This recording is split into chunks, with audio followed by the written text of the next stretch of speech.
दोस्तों नमस्कार।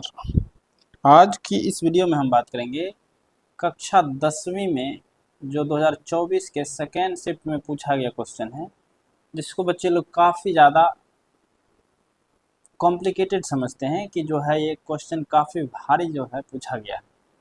तो उन सभी प्रश्नों को हम डिस्कस कर रहे हैं बारी बारी से, ठीक है।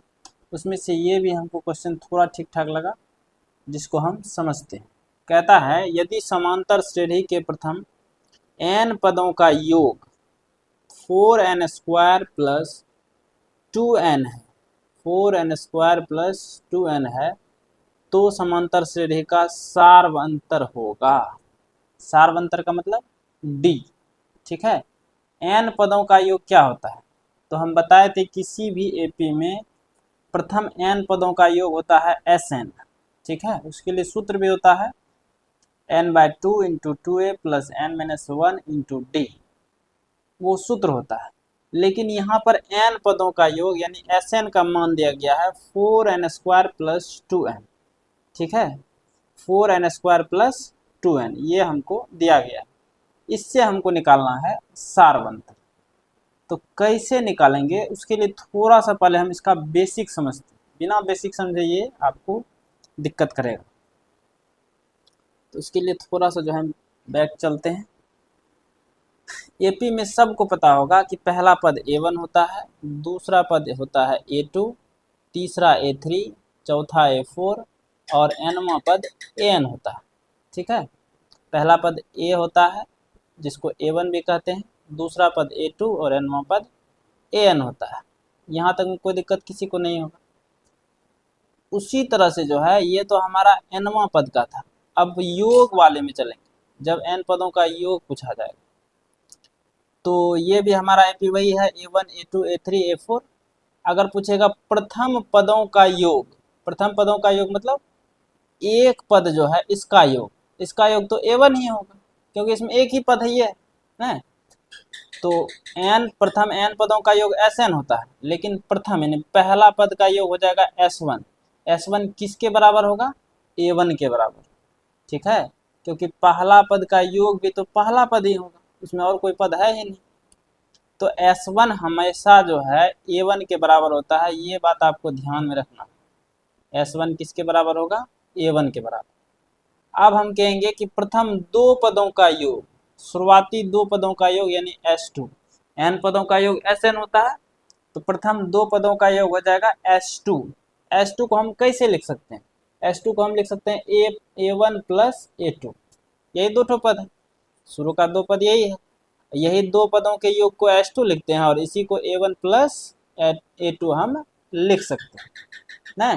उसी तरह से प्रथम n पदों का योग होता है Sn, जिसको हम a1 plus a2 plus dot dot an तक लिखेंगे और इसी को जो है हल करने पर हमारा आता है n/2 × 2a plus n-1 × d, ये आता है। लेकिन हमको इसका जरूरत नहीं है, हमको जरूरत है ये दोनों पदों का, क्योंकि हमको सार्वंतर निकालना है। तो ये दो चीज़ आपको समझ में आना चाहिए कि प्रथम पदों का योग S1 जो होता है वो a1 के बराबर होता है। क्यों होता है, क्योंकि पहला पद ही हमारा जो है योग भी हो जाएगा। पहला पद में क्या योग करेंगे, तो वही S1 जो है a1 के बराबर हो जाएगा। प्रथम दो पदों का योग यानी S2 बोलता तब a1 प्लस a2 करते। अगर प्रथम तीन पदों का योग यानी S3 बोलता तो a1 plus a2 plus a3 करते। अगर चार पदों का योग बोलता तो a1 plus a2 plus a3 plus a4 कहते ना। लेकिन हमको दो चीज़ का जरूरत था, S2 बराबर हो जाएगा a1 प्लस a2, S1 बराबर हो जाएगा a1। इसका हम प्रयोग करेंगे सवाल में। देखिए सवाल क्या कहता है।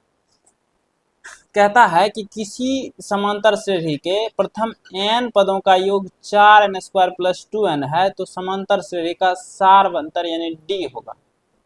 उसके लिए जो है दिया क्या है, प्रथम n पदों का योग 4n² प्लस 2n, ये हमको सवाल में दिया गया है। Sn का मान कितना दिया है, 4n² प्लस 2n। अब यहाँ से हम निकालेंगे सबसे पहले S1। क्या निकालेंगे, S1। S1 किसके बराबर होता है, तो बताए थे S1 a1 के बराबर होता है। यानी अगर हम S1 निकाल लेंगे तो हमारा पहला पद a1 निकल जाएगा। तो S1 के निकालने के लिए क्या करेंगे, n के जगह 1 रख देंगे। तो 4 गुना एन का स्क्वायर है तो 1 का स्क्वायर हो गया, फिर प्लस प्लस है तो प्लस 2 गुना एन की जगह फिर क्या रख दिए 1, तो 4 गुना 1 का वर्ग हो गया 1 प्लस 2 गुना 1 2, तो 4 गुना 1 4 प्लस 2 कितना 6। ये S1 हमारा किसके बराबर होता है A1 के बराबर, यानी हमको A1 का मान पता चल गया कितना 6 है। अब हम निकालेंगे S2। S2 निकालने के लिए क्या करेंगे, सिर्फ n के जगह जो है 2 रख देंगे, तो n के जगह यहाँ पर 2 रख दिए, तो 4n स्क्वायर है तो 4 गुना n के जगह 2 का स्क्वायर, प्लस 2n है तो प्लस 2 इंटू n के जगह 2 रख दिए, तो 4 गुना 2 का स्क्वायर 4 प्लस 2 गुना 2 हो जाएगा 4।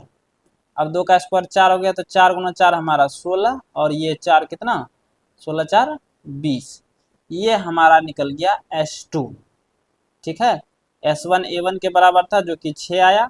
अब S2 किसके बराबर था, ये अभी तुरंत हम बताए थे कि S2 जो होगा शुरुआती दो पदों का योग, यानी A1 प्लस A2 के बराबर होगा ना। तो यहाँ पर देखिए वही लिखे हैं हम, क्योंकि S2 बराबर हो जाएगा A1 प्लस A2। S2 बराबर क्या हो जाएगा A1 प्लस A2, क्योंकि S2 का मतलब प्रथम दो पदों का योग, तो पहला पद A1 दूसरा पद A2, तो दोनों का योग कर दिए। अब S2 का मान हम डायरेक्ट निकाले थे, कितना निकाले थे, यहाँ पर देखिए ये जो S2 है इसका मान यहाँ पर हम निकाले हैं 20, है कि नहीं है, ये S2 का मान है। S2 के जगह हम रख दिए ये 20, ठीक, बराबर A1 प्लस A2।